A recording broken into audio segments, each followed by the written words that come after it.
Good morning. Thank you for joining us. My name is Daniel Paul. As you may know, Grand Lodge and National Office recently had a planning workshop in Wellington. It was attended by the Grand Master, the Divisional Grand Masters, and all the District Grand Masters, plus the Executive Director and some of his team. The focus of the workshop was to identify some of the issues that are facing Freemasonry in New Zealand and to look at solutions to those issues. As one Divisional Grand Master put it, Freemasonry in New Zealand is not as match fit as it should be. So the workshop was looking at how to generate three things. One was how do we make sure that lodges thrive? The second thing is how do we engage brethren more actively? And the third thing is how do we grow membership within Freemasonry in New Zealand in the 21st century? So I sat down with the Divisional Grand Masters after that workshop and we had a bit of a chat, and I asked them what was the key takeout for them from that planning workshop. I guess for me, it was the realisation that we're not as match fit as we'd like to be in terms of appealing to our new members. That was a key takeout for me. If we're going to have thriving lodges, engaged brethren, and growing attendance and increased membership, we actually need to make changes. We took a bit of a look in the mirror at ourselves and our lodges, and to be honest, we need a bit of a makeover. How do we go about creating thriving lodges, engaged brethren, and a growing membership? Well, that's almost a loaded question, Daniel, but not one which we're going to shy away from. I think we need to accept that our lodges and our brethren do in fact have issues, and we need to be honest about those issues. A pertinent point made and accepted at the workshop was that we all need together as one team, openly and with a single vision to address those issues.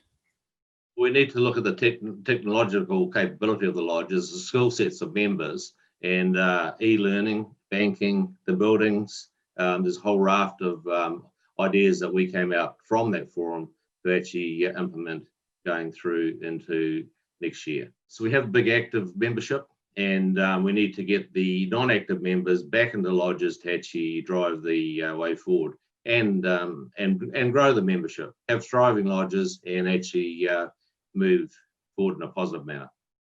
I mean, I guess our rituals and our ceremonies have changed very little in the past 300 years. And the world has changed unimaginably in those 300 years. Men these days think differently. Our society is vastly different. We have to be more inclusive of our younger brethren. We have to look to new pathways to make them feel valued and actually more involved in their lodge. There's been certainly a lot made by Grand Master Graham Wrigley about the role of the District Grand Masters. How do you see their role playing out? The District Grand Masters are very pivotal to where we want to go to. They're in touch with the base membership, and they know what's going on in their districts. We have 5 districts in the Northern Division, and we need to get those members that are inactive back into the lodges to actually work with the active teams. Otherwise, there's the risk that it could collapse, and we don't want to do that. As part of their pastoral care role, the District Grand Masters will be working directly with each lodge to find out what the lodge needs, and from that, to find out how best we can help. It's about two-way communication, with the District Grand Master being a conduit and a coordinator. You've had the planning workshop, the Grand Lodges come together, identified issues, made a plan to go forward. So what can brethren expect to see now? Well, I think for a start, they're going to see District Grand Masters busy putting together the roadshow for their district. They'll be working with their lodges to expose ways in which National Office can assist through better systems and processes. I guess for me, it'll be my job to ensure that the District Grand Masters have everything they need to support lodges coming with us on this journey. I've said to my guys, my job is to clear the runway, and that's exactly what I'll do. But there's no room for this to be a talk fest. Some of our brethren will say, oh, we've heard it all before, why will it be any different this time? Daniel, this time we actually don't have a choice. This may be the last chance for many lodges. We are stronger together, one team, one vision, and one goal. The roadshows are planned for early next year, so that we, that's Freemasonry New Zealand, through the Grand Master, the Divisional Grand Masters, and importantly, the District Grand Masters, can develop effective liaison with lodges.